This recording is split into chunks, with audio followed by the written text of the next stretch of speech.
We interrupt your show to bring you the disturbing news that beloved mystery writer Agatha Christie has vanished. She was last seen on December 6, 1926. Her abandoned car has been found, but there is no sign of Mrs. Christie, and police have no clue as to her whereabouts. Whether it's history, crime, or legend, Stephanie Hoover has that story.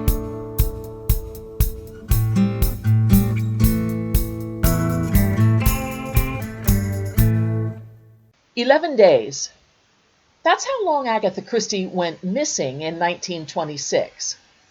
And during those 11 December days, England, and indeed the world, went mad searching and speculating about where the beloved author might be. Was she abducted? Lost? Had she harmed herself? Was the disappearance revenge on her cheating spouse? Or was it just a publicity stunt? During her lifetime, Christie wrote 80 novels. In June of 1926, she released her sixth mystery and third Poirot book, The Murder of Roger Ackroyd. It was an immediate worldwide success, including in America, where newspapers such as the Kansas City Star described it as a very satisfying murder mystery. But things were not as promising in Christie's personal life.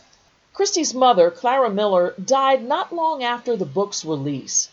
Her husband, Archibald, being what modern psychiatrists might describe as emotionally unavailable, left Christie to deal with her mother's death alone. Not long after, he announced he wanted a divorce. It would make way for his longtime mistress to become his next wife. On the evening of December 3, 1926, Christie packed a suitcase, kissed her young daughter Rosalind goodbye, and drove away from their home in Sunningdale, Berkshire, England. The next morning, Christie's car was found over an embankment, hood open, headlights still burning. A national search ensued. It marked the first time England used airplanes in an attempt to locate a missing person. Hundreds of police, scouts, and bloodhounds scoured the lake and woods near the empty vehicle. Thousands of volunteers searched the area on foot. Arthur Conan Doyle, by now an avowed spiritualist, took one of Christie's gloves to a medium, hoping she might offer a clue as to the author's whereabouts. Hope was nearly lost. But then, on the 11th day of her absence, Agatha Christie was found. And she was staying under the assumed name Mrs. Teresa Neal, coincidentally the surname of Archie's mistress, at the Hydropathic Hotel in Harrogate. In this story, I mentioned that Arthur Conan Doyle was an avowed spiritualist. Are you interested in the 19th century spiritualism movement? If so, visit my website, stephaniehoover.com, and click on the button that says Claim My Free Book. The first person to respond will receive a signed copy of my book, Spiritualism and the Supernatural, an entertaining encyclopedia for believers and skeptics alike. Don't forget to sign up as soon as the podcast ends. Christie, it was determined, suffered amnesia, ostensibly from injuries received in her car accident. Yet, she had supposedly written a note making clear her plans to go away for a few days. Unfortunately, it was lost and not read until after the great hysteria over her disappearance had dissipated. Christie eventually returned home, divorced Archie, and never spoke of the disappearance again. Even her daughter Rosalind never discussed these strange events with Christie. When Agatha Christie passed away in 1976, Rosalind became both her mother's literary and legacy gatekeeper. So protective was she of Christie's missing 11 days that she, unsuccessfully, attempted to block two works focusing on the incident: the 1979 film Agatha and the 1998 book Agatha Christie and the 11 Missing Days. So, what happened to Agatha Christie in December 1926, and what was the real reason behind her disappearance? Of all of the theories, the one least likely to me is the publicity stunt argument. Yes, sales of the murder of Roger Ackroyd reportedly increased during and after the incident, but the book was already a success before Christie packed a bag and drove away from her home and daughter.